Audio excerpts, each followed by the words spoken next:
Hello, Stephen Herwire, Herwire Financial Plans with Direction. The sky is falling, or alternately, this time is different. In these turbulent times, we have too many people screaming the sky is falling. Or is it? To quote Mark Twain, history never repeats itself, but it often rhymes.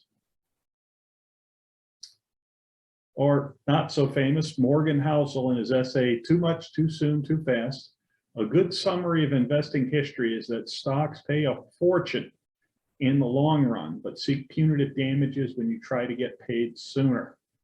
Investing is a long-term process. One does not plant an acorn and then come back in a year expecting to harvest the lumber. If you're 50 years old or older, there's been 3 times in your lifetime when the market was cut in half, more or less. First was January 1973 to October 1975, Watergate and the OPEC oil embargo. March 2000 to October 2002, the dot-com bubble. And October 2007 to March 2009, the global financial crisis. Note, if you were only 25 years old, you've seen 2 of these. Just remember, today's news is the future's history. If it bleeds, it leads, is a newsman's adage, which means anyone watching the news will feel like we're just going from one crisis to the next. There will always be some catastrophe that will be used to get eyeballs. Since 2020, we've had COVID, we've had the lockdowns, we've had the 2020 tumultuous election, had supply chain problems, inflation, the baby formula shortage, the Ukraine invasion, and we've just got $5 gas as of this recording. First, a few disclosures.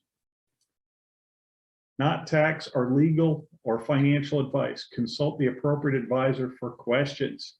Everyone's situation is different, like the practice of medicine, the practice of finance is individualized. There's certain universal principles, certain things that everybody should do, like live within their means and save money, but nothing or everything else is a little different for everybody. In this presentation, whenever I say the market, unless otherwise specified, it refers to the S&P 500. Please note the S&P 500 is an index that cannot be directly invested into. And the opinions voiced in this material are for general information only, not intended to provide specific advice or recommendations for any individual. All performance referenced is historical and no guarantee of future results. And all the data in this is believed to be from reliable sources. However, no representation is made as to its completeness or accuracy. First, let's start with the first time I can remember when the market got cut in half. I remember Watergate really well, because at the time we only had 3 television channels, 4 if you count PBS, and if the president's on and you were a kid, your night was hosed. The president's on, we're gonna miss Flipper, because he was on every channel. The market peaked out in January at 120.24, and it was almost cut in half by October 1975. However, if you put your money in at the exact worst time at the top of the market in January 1973, at the end of May of 2022, 49 1/3 years later, the market was at 4132.15. Your investment increased by 34 times.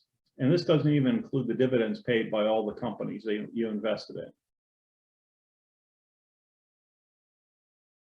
The dot-com bubble.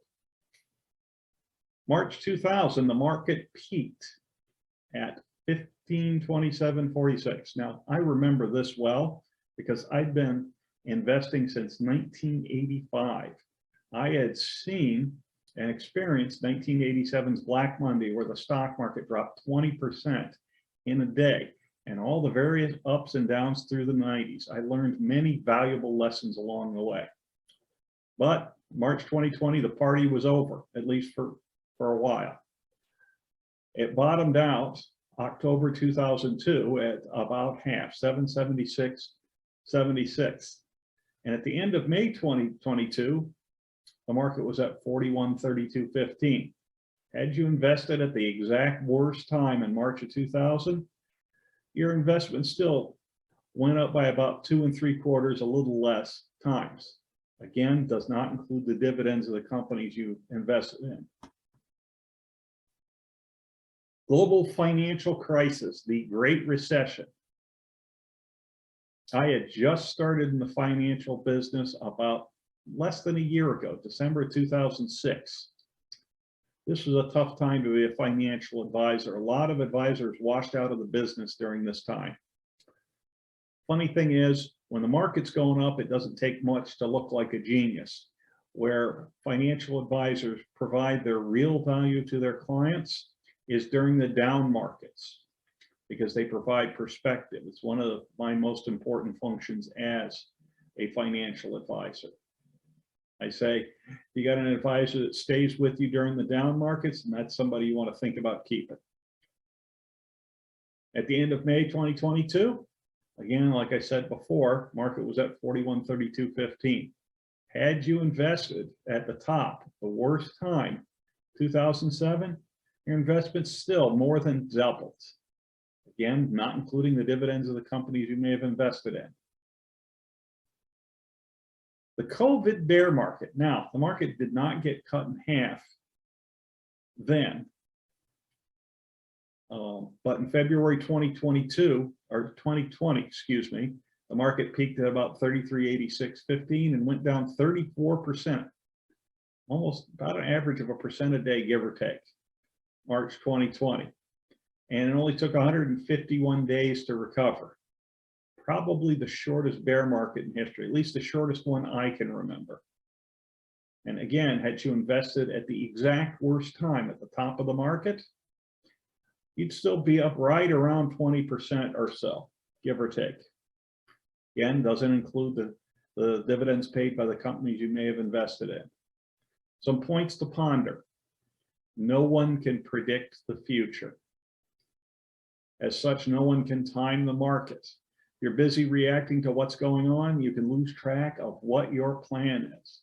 Think of the plan as a road trip where there are plenty of distractions along the way, like roadside carnivals, which are distractions. And then there's accidents and road construction, obstacles that gotta be dealt with. A good plan helps you determine your goals, plan your route, and it takes into account that some of these obstacles, like the stock market going down, are going to happen. It's best for long-term growth to stay in the market through the ups and the downs, because like I said, nobody knows when the top is, nobody knows when the bottom is. And plus, especially to you folks that are investing in a 401k or other employer retirement plan, when the market is falling, the market's getting cheaper. It's like when your favorite beer or your favorite coffee is on sale at the market, you go buy a little bit more. And the best way, I think, to achieve your financial goals is to have a financial plan and have a trusted financial advisor to hold your hand during the tough times. And the sooner you start, the more likely you'll be able to retire in a time and a manner you desire. What to do next? First off, if you have somebody you like and trust, please stay with them. Work your plan, because as I said before, plans take into account the fact that there will be obstacles along the way. Review it on a regular basis. When you start to get concerned, pick up the phone and call your financial advisor. That's what they're there for. If you don't have a financial plan, consider getting one. Continue to add as you are able to fund your retirement accounts. When there are events in the news that cause concern or fear, continue to work your plan. A good plan, like I said, will take this into account, and a good financial advisor will emphasize this over and over and over again. If you don't have an advisor or plan, or your current advisor is not satisfactory, feel free to contact me. I am registered in several states. we seem like a good fit, I may be able to help. Final notes. Miss something? This webinar will be available to view again or share with your friends. And you'll be able to see it on the Herwire Financial YouTube channel. Want to explore the idea of developing a plan and why it's important? Catch my upcoming webinar, What's Your Plan, for more information. It will also end up on YouTube. And here's my smiling face with some of my information, how to contact me. By the way, there is a button at the top of my Herwire Financial website, top right, where you can schedule an appointment, be it Zoom, be it phone, or in person. Love to see you in person. Well, have a great day. See you soon.